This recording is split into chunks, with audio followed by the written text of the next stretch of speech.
नमस्कार दोस्तों, मैं अंकुर उपाध्याय स्वागत करता हूं आप सभी का आपके अपने YouTube channel share market analysis में।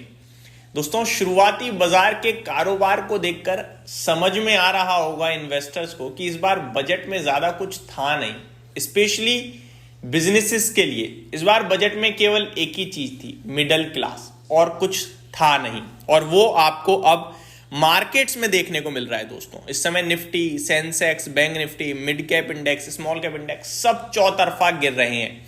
अब आपको क्या करना चाहिए, क्या नहीं, और क्या लिटरली बजट ऐसा था, मतलब क्या खराब था वो भी इतना, जो मार्केट बजट खत्म होते ही वापस से सेलिंग में आ गया। चलिए समझते हैं एक एक करके चीजों को। देखो, बजट से ज्यादा इंपॉर्टेंट था एफआईआई की सेलिंग जो लगातार हो रही थी, वो मार्केट्स को गिरा रही थी। बजट से पहले भी मार्केट गिर रहा था और बजट के बाद भी एफआईआई की सेलिंग रुकने का नाम नहीं ले रही है, ऐसा देखने को लग रहा है। और वही आपको मार्केट्स में गिरावट करवाते हुए दिख रहे हैं। अब सवाल ये उठता है कि बजट में क्या कुछ ज्यादा नेगेटिव था? तो देखो, नेगेटिव ज्यादा कुछ नहीं था। केपेक्स हल्का कम किया है, बाकी कुछ ज्यादा खास नेगेटिव था नहीं। 1 लाख करोड़ का पैसा जो गवर्नमेंट के पास पहुंचता था एज अ टैक्स, वो नहीं पहुंचेगा क्योंकि वो मिडिल क्लास के हाथ में रहेगा, क्योंकि 12 लाख तक पे छूट दे दी है। लेकिन जब मिडिल क्लास के हाथ में पैसा रहेगा तो वो कौन सा अपनी जेब में रखने वाला है, वो भी तो इकोनॉमी में ही पहुंचेगा। और बताया ये जाता है कैलकुलेशन के माध्यम से कि जब मार्केट में पैसा रहता है ना, तो वो घूमता है, वो मल्टीप्लायर इफेक्ट देता है। तो ये कहीं ना कहीं मार्केट को आगे चलकर इकोनॉमी के लिए काफी बूस्ट करेगा, टेंशन मत लीजिए।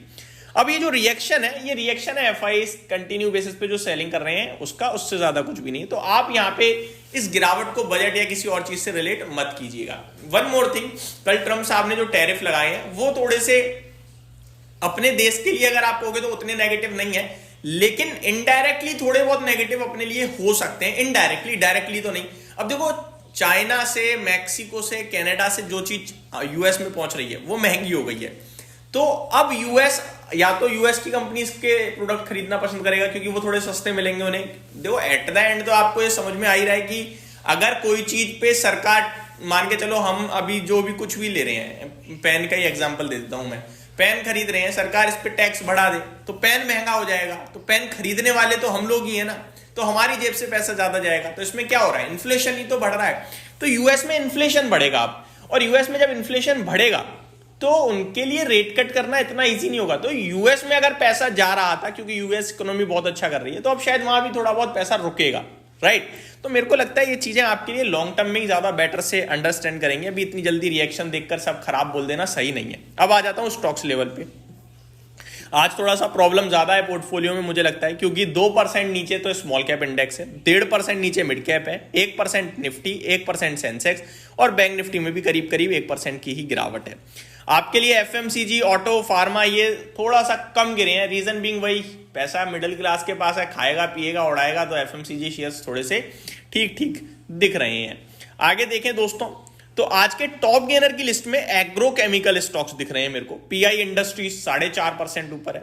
यूपीएल अच्छे नंबर्स, अच्छी कमेंट्री के बाद 3-4% ऊपर दिख रहा है। Nykaa, ITC hotels, metro brand, तो ये वही थीम थोड़ी सी आ रही है कंजम्पशन से रिलेटेड, जो आज के टॉप गेनर्स की लिस्ट में स्टॉक्स देखने को हमें मिल रहे हैं। बाकी कुछ ज्यादा खास है क्या? कोई ज्यादा खास बड़ी तेजी कहीं ऐसी दिख नहीं रही है कि हाँ भाई कहीं बहुत ही ज्यादा तोड़फोड़ तेजी हो रही हो, ऐसा नहीं दिख रहा है। गिरावट कहां हो रही है? डिफेंस, बीडीएल आपके लिए 8.5% नीचे, हाउसिंग से हुडको आपके लिए नीचे, संवर्धना मदरसन नीचे दिख रहा है। या तो रिजल्ट्स का इंपैक्ट हो सकता है या कोई और न्यूज होगी, बट इसका ऐसा कोई डायरेक्ट कनेक्शन तो नहीं दिख रहा। गार्डन रीच शिप बिल्डर्स में 7% की गिरावट है। हिटाची बहुत भागने के बाद आज टूटता हुआ दिख रहा है, पावर इंडिया भी जिसे आप कहते हैं। RITES, JP power, Titagarh rail system and Hind Petro, JWL यानी Jupiter wagons, ABB, Siemens, RVNL, ये जिनको होप थी थोड़ा बजट से, वो निराश हुए हैं, तो वो टूट रहे हैं काफी हैविली। आगे देखा जाए दोस्तों, मोस्ट एक्टिव में आपका बजाज फाइनेंस है। 800 करोड़ का टर्नओवर अभी तक हो चुका है दोस्तों। तो बजाज फाइनेंस का स्टॉक मेरे को वैसे ही इस साल के लिए बहुत अच्छा लग रहा है। हालांकि अभी तो चल गया है 7,000 रुपए पे, मैंने डिस्कस किया था आप सभी के साथ जनवरी के आसपास स्टार्टिंग में, और अभी 8,000 ऑलरेडी है। ये 5 डिजिट में मेरे को लगता है पोजिशनल बेसिस पे, मतलब साल 1.5 साल में हो सकता है रीच करे। पर्सनल ओपिनियन है दोस्तों, कोई ऐसा नहीं कह रहा हूं कि हाँ आंख बंद करके उठाना चाहिए, नहीं, ठीक है जी। एल&टी के शेयर में गिरावट है, रीजन बिंग मेरे को वही लग रहा है कि थोड़ा इंफ्रा केपेक्स को लेकर थोड़ा सा डिसअपॉइंटमेंट हाथ लगी है बजट को, जिसकी वजह से शायद ये कुछ नीचे स्टॉक्स टूट रहे हैं। आगे देखा जाए आज आपके लिए जो हाईज पे आ रहे हैं वो एग्रोकेमिकल स्टॉक्स में आपके आते हुए दिख रहे हैं। यूपीएल ये हाई लगा रहा है 52 वीक हाई, यूबीएल में तेजी दिख रही है, Eicher motor, SRF, SBI card के स्टॉक में भी अच्छा मूव देखने को मिल रहा है।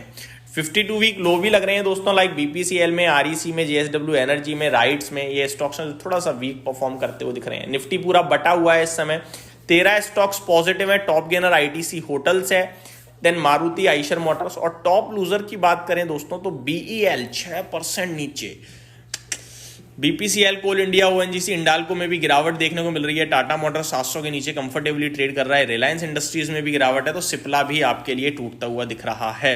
तो मार्केट तो चौतरफा नेगेटिव दिख रहा है। काफी सारे रिजल्ट्स भी आने हैं दोस्तों, वैसे तो रिजल्ट्स की चलन धीरे धीरे एंडिंग की तरफ बढ़ रहा है। मैं आपको नाम बता देता हूँ, power grid, Divi's lab, general insurance, tube investment, Sundaram finance, premier energies, Aditya Birla capital, KPR mills, ये सारे स्टॉक्स हैं जो आपके लिए रिजल्ट्स पेश करेंगे। अब दोस्तों फाइनल मैं आपके साथ स्टेटमेंट देने चाह रहा हूं। देखो, अगर आप लंबी अवधि का सोचते हो 3-5 साल, तो बाजार जितना गिरेगा उतना आपके लिए अच्छा रहेगा, उतने ज्यादा आप शेयर्स एक्वायर कर पाओगे। एक एग्जाम्पल से समझाना चाहता हूँ, कोई चीज अगर पहले 2,000 रुपए पे ट्रेड करती थी, आपके पास 6,000 रुपए हैं, आप 3 शेयर्स ले सकते हो, गिर कर वो 1,500 आ गई, अब आप 4 शेयर्स ले सकते हो।